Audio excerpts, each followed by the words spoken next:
today I want to talk about how we see IPDK as this puzzle piece in this ecosystem that's looking to create this open programmable platform for network infrastructure.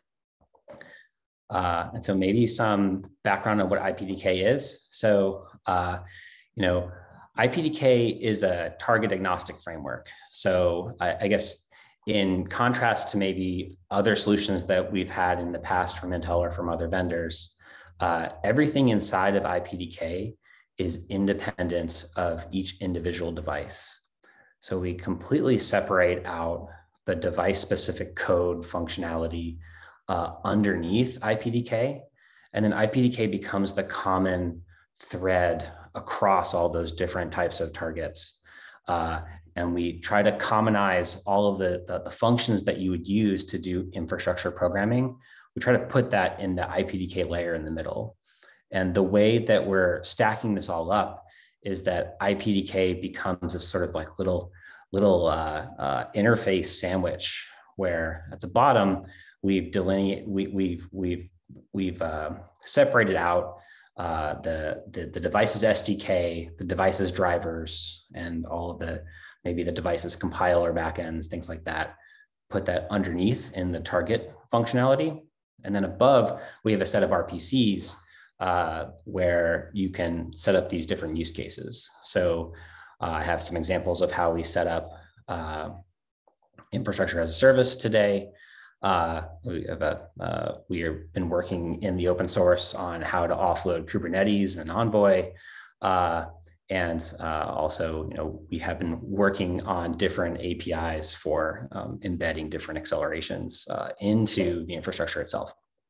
And thank you, Mark. I feel like your picture and this picture here, we're so aligned on the types of things that we want to do, and trying to figure out how to get these different layers sort of agreed upon, and then and have them make sure that they support all of the different use cases that we have at the top and support all of the different targets at the bottom, is a big part of what we want to be doing in IPDK entirely in open source. So both of these interfaces have started to come together on the website, ipdk.io, and we'll start to have more discussion around them, both in the IPDK forums and in the OPI forums. And this is where we want IPDK to be this potentially small piece of the big puzzle, where if we can use the pieces that we've been developing in IPDK and to do these types of interface abstractions, then we can combine pieces together to make a larger solution. As Mark's slide showed, there's a lot of scope. There's a lot of things that these devices can do, and so we're going to have to all work together to make this scale out and have it be sort of usable by a large part of the community or the ecosystem. And I love that quote earlier, that the SmartNIC was a process of pain by a marathon of maintenance. So that quote just very much signifies where we started and why we started to build out this extra layer on top of the SDK. Was that when we were setting up everything in the SmartNIC, it was very difficult to sort of get everything to work. And then, as we went from generation to generation, we started to change the implementation of how these different devices are put together. And so now at Intel, we have sort of multiple solutions that can go and be plugged in and used for infrastructure programming. You of course have everything that runs on the CPU. You have everything that is running in these new IPU, DPU cool devices. And then we have programmable switches. And so after we took sort of the same use case over and over and over again, and ported it to each of the different devices, at least just within Intel, we decided, I think it's time that we come up with an interface that is generic across all these different devices, especially when they're serving the same purpose. Mark mentioned UPF. That's a great example. We have other examples like that where we have taken those usages and slotted them each into these different devices. And so we're trying to find commonality across those, not just for Intel devices, but for any type of infrastructure device that's able to support the types of interfaces that we're defining. Okay, and so the process that we want to apply here is that in order to sort of get to the right interface to be able to separate the problem space, the approach that we've taken thus far is the very first thing we want to do is have a really clear interface between what is infrastructure and what is everything else. So we sort of call that the business logic, the logic that is needed to run the application on the compute side to be able to instantiate that logic on the compute side. And then the infrastructure is beneath it, supporting it, giving it the things that it needs, whether it's networking or storage or maybe some extra accelerator abstractions. That's what we're calling the infrastructure. And we want to have a really clean box around that. What is that infrastructure? And then the second step that we do is once we've boxed our infrastructure, we want to revisit some of the management that we're using for that infrastructure. So another thing that Mark mentioned was about how to sort of manage the life cycle of these devices with BMCs or with Redfish or these other types of technologies that normally are associated with the host. A lot of those things are carried forward. And now that you have this independent device sitting on the card, we need to bring that to the infrastructure. And so once we've bounded it, we need to think about what is the simple way to manage that infrastructure once we've landed at, what is it that it does and how does it interact with the host and with the network. And then once we've done that, the third and final step is to optimize. And a big difference between the IPDK approach and let's say what we did with SmartNIC was that with SmartNIC, our focus was to offload the host, offload all of the different host functions and VMs on the host, and there was a lot of variation in that environment. It had touch points into the kernel, and it got very complicated very quickly because of the amount of variation that can be found on the host. Inside of IPDK, when we get to this optimized step, we're not optimizing the host directly. Instead, what we're doing is we're optimizing the infrastructure.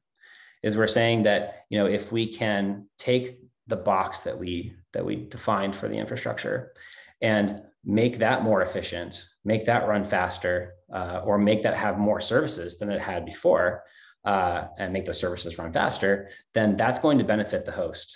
And so we can sort of isolate what is usually a very messy and delicate process of doing optimization. We can just focus that on the infrastructure. And in IPDK, we're using a compiler based on our sort of lineage with using things like P4 to allow the infrastructure applications to define exactly what they need from the underlying hardware or software, and then have the compiler be able to tell us if this target is able to support the requirements that are defined inside that P4 program. So throughout all the different recipes that you'll see on the website, these are the 3 steps that we're taking. And in many cases that we've seen in the past, sometimes the first step or even just the first and the second step are sufficient to be able to get a good amount of value out of taking this approach. And so online, there's a couple recipes already, one for networking, one for storage, and one for Kubernetes, where we're starting to take these steps to be able to sort of make some reorganizations to the code, add new pieces of code like we've done with OVS, And where the code has a natural place to be upstreamed, like in sort of in DPDK or in P4 Lang, we upstream there directly. If we need a place to hold patches or sort of a temporary holding facility for code that has yet to be upstreamed, we'll use our GitHub there to do that. So, the goal of the IPDK GitHub is not to, write a whole new big body of new code. Instead, it's meant to be sort of an aggregation point where we're building these scripts, we're building containers to be able to put all of these different open source project pieces together so that it's easier for someone to go and say, well, I would really like to try out the P4 runtime or some of the open config configurations that Mark was mentioning earlier. So I'll just really download it, try it out, and look at the control plane and understand it. And so we put these containers out there so that you don't have to go through the 145 steps to build them on your own. You're always welcome to do that, and our code base has all the different steps to build it from scratch, to update your P4 program, to be able to customize it as needed. And it's meant to be sort of a starting point for this type of infrastructure programming. And we have a Slack and we have a website. The website is sort of managed in the same way that the GitHub is. So we have anyone can post patches to the GitHub and to the website, and then they're approved through our regular process. Okay, so I mentioned these two interfaces before. I think that in the context of open programmable infrastructure and OPI and all of us here, I think that this is a big part of the types of discussions we'll be having in the open source. These are the places where we want to have good agreement that we've picked the right abstractions so that applications at the top can feel like if they adopt the right interfaces at the application interface, that then they can have access to all the different targets that are compatible at the bottom, and vice versa. If I'm a target, I'm motivated to come to the IPDK community and add my target, knowing that I'm going to be able to get that expansion of capability because that these two interfaces have been well defined, and the types of things that you see in the infrastructure application interface are similar to what we've been saying earlier: is P4 runtime, Redfish, Open Config, these types of RPCs. We have different RPCs for Kubernetes and for Envoy that are coming soon. And then at the bottom, the target abstraction interface looks a lot like an SDK. So you'll have your IPU or DPU SDK sitting beneath it, and then that there needs to be some sort of shim layer that commonizes all those SDKs into this target abstraction interface. And we have been using an interface defined at p4.org called the table-driven interface, TDI, which is a extremely generic interface that can sort of expose anything as a table. And we've been using that to be able to, for any of the configuration either generated by the compiler or generated from the open config schemas that you support, be able to call a function in C or C++ and set and get those objects that have been created by the target or by the P4 program that's being run. So these are in addition, inside the tie, I should also mention from the chat earlier, is that we've been defining a set of host interfaces that you would use to connect up into, let's say, a bare metal host or a virtual machine or a container.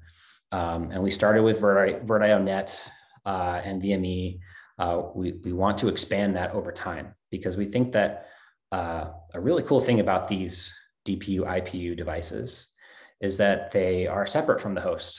And so they can control how they export their functionality to the bare metal host or to the VM or even to the application directly. And so this becomes really important to standardize so that if we come up with a new way to, let's say, attach directly to a container, that, you know, it's a standard interface that is used in all the different OSs, and that the different targets underneath can support that. You know, I hope that, you know, through the next few months that we can, you know, really come to good alignment on these interfaces in the IPDK and the Diamond Bluff and the OPI communities. So what is driving our usages here? So we have a set of things that we want this infrastructure to get to do. And the way that we have structured it in our previous projects without IPDK is that we ended up starting with infrastructure as a service first, where we built you know, sort of basic constructs for being able to get you know, virtual network ports in and out of a compute instance, virtual disks in and out of an instance. And then, you know, on top of that, how do you, let's say, make that disk an encrypted disk? Or how do you have IPsec running, interconnecting two places in your network? And, you know, at some point, hopefully soon, we'll start talking about TLS and how we can accelerate TLS in the infrastructure. And so we start that as a base case, is that, you know, if we can get our infrastructure as a service working with not just, you know, one target, but with multiple targets, then we feel like we could build upon that and to extend it to more usages. And that's what we've been doing with Kubernetes. So we've had a couple meetings in IPDK around how do we, you know, specifically accelerating the networking and storage function of Kubernetes is you know, what we've been focused on here, and it layers on top of the infrastructure as a service. You may just have one port into the host, and then the rest is Kubernetes, or you may have it slotted up into different individual VMs. But those two solutions sort of they interact with each other, and we make sure that they can stack nicely on top. And the same thing happens in inline acceleration. So hopefully soon we'll be talking about how potentially we could provide an interface to, let's say, a firewall or an intrusion detection application running somewhere in the system. And we'd like that to be layered on top of the functionality that we've already done for IaaS and for PaaS. And so as these use cases grow, we try to make sure that new use cases are aligned with what we've already done. They reuse the same interfaces, and you sort of manage those use cases in the same way, so that, you know, you don't have ships in the night or configuration that conflicts with one another. So the example that we have on the website right now, we've started with infrastructure as a service, and, you know, what we've done thus far is that we've taken the sort of KVM model, where I have a bunch of VMs. My infrastructure is hidden inside the host, so the VM can't see the virtual switch or the storage backend that's running. And whenever my cloud management system says, I would like you to add a port or add a disk to this VM, you hot plug that new device into the VM. So we've taken that exact same model and we've shifted it over. And now we use that exact same model for bare metal hosting. So you can say, all right, well, I have a host and I have put my tenant's OS on this host, and I would like to add a new network port or a new disk to that host. And so again, we hot plug those devices directly into the bare metal host. So if you are a user on a VM or bare metal host, the semantics for doing the IO is identical. And so we got that common control layer. So I can, through my virtual switch, I can interconnect VMs and bare metal hosts together on the same virtual network. I can have them, pass around disks. Maybe the disk used to be on a VM, now it's on the bare metal host. We've gotten all that commonality where they have the same control plane, they're using the same interfaces to get data in and out, and we now have the same abstraction. So now I can have a software target, what we call our KVM target, running in the same system as a hardware target. And I could have multiple different hardware targets in that same environment, as long as we all use the same interfaces. So this is where we're starting. And you can download this right now from IPDK. So you can set up the containers that we have, and you're able to go and go through those same steps that I just described. You can set up your VM, and you can add and delete ports and disks from that VM and try it out. Thanks, Dan. We have some questions for you. Okay, great. If you're ready, or do you want to finish up at this point? I got ahead of you.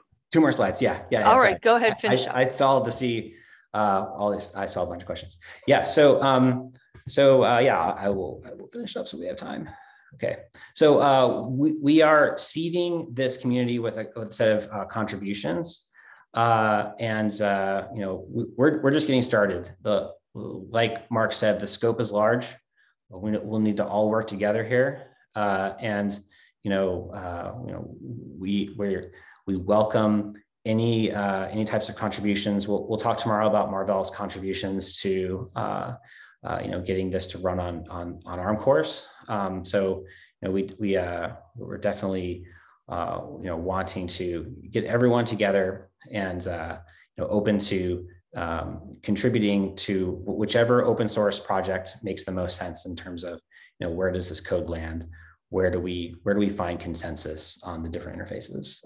We're totally open to that, and come join. So after this, I'll post to the chat the Slack channel. And that's where we have been discussing different issues with the different recipes. And talking through some of the questions that we've been having, and definitely always looking to see if we can add new targets, whether in software or in hardware. So thank you. Yeah, let's go do questions. Questions. All right. First one, in terms of the defined IPDK interfaces within the SDK, is there a well-defined process for targeting both host and compute device syscalls? Host and compute? Yes. If you'd like more clarification, we can ask that person to clarify and we can move on to the next. Yeah, maybe let's go to the next one. All right. Next one. Can IPDK support a smart backplane model where the system is loaded with many CXL connected smart NICs? The main workload, such as a DNS server or a Memcached, are actually running on the smart NIC. The host provides merely large amounts of memory and backplane for smart NIC to smart NIC communications. Yes, that sounds awesome. So that would be a great example, what it would require would be a new target, right? So if there is a different topology or different sort of formulation of a new we've been calling them infrastructure devices, but the IPU, DPU, ICU, whatever, if you had a new formulation of that, we would wrap it in the IPDK target code so that the logic in that middle of that sandwich could run on top of it. And yeah, we absolutely would embrace a type of use case like that. Alrighty, can you elaborate on the current governance model for the IPDK project? How will you ensure that it is not perceived as an Intel internal project, which is now being upstreamed? Yeah, so we've been really sensitive to that. Currently our governance is sort of based around SPDK. where, we have a set of core maintainers right now. They're all from Intel, but we are actively searching for additional core maintainers who are willing to, give the time and the energy to, review the different changes that we have. In terms of the specs, we're, actively working with the OPI group to figure out, what's the best way to track these different specs that we have and to be able to get agreement. And, I think that the central mantra is code first. So if you have an idea or want to propose something, it's post it on GitHub. It doesn't have to be, or posted online, doesn't have to be in the IPDK GitHub, but that's where, that's where most of our interactions with other projects are happening. And then we would like to have somewhere set up a mechanism to be able to resolve conflict. So if, someone brings up an orange and another person has an apple, I feel like we need to have some sort of mechanism to be able to where we've all sort of agreed upon upfront that when such a conflict arises, that will bring it to a certain body that can resolve these in a way that's sort of acceptable by everyone. So this is really what we hope to see evolve inside of this community, is this sort of umbrella governance on top of these different pieces of the puzzle. Because if the puzzle piece is upside down, we need there's that extra soft touch to organize all of us together. Okay, great. Question: from a management and API definition perspective, what kind of advantage does IPDK bring that could not be fulfilled with existing technologies with proper expansion, such as SIM? Such as which one? CIM. Oh, I see. Yeah. So I'm not sure if this is exactly the question, but in the experience with SmartNIC, the management of that SmartNIC was always one of the hardest pieces. It was sort of, you're coming with P4 and VirtIO and OpenConfig. That's all wonderful, but how do I boot? And so one thing that you'll see as part of IPDK is that we don't call out a SmartNIC, is that we are sort of adopting the new model where the IPU and the DPU are these separate autonomous devices, some of which have BMC, some of them don't. And so the management of those devices is really different from a SmartNIC. And in many ways, it causes lots of its own problems, and it solves several of them that we sort of toiled away with in SmartNIC for a long time. And so standardizing the management of these infrastructure devices is really important for IPDK. It's literally the first thing you have to do when you plug it in, is to figure out how you update your software, and how do you reset, and how do you debug. And so, having the experiences of the past there and not wanting to repeat them, we really want to have that process of, bringing up a new device to be standardized, so that you don't have to go and open up the 1,000-page manual to do, what should be something that's sort of common across this class of device. I don't know if that was the answer to the right question, but that's definitely a key part of what we're doing in these collaborations. Thank you.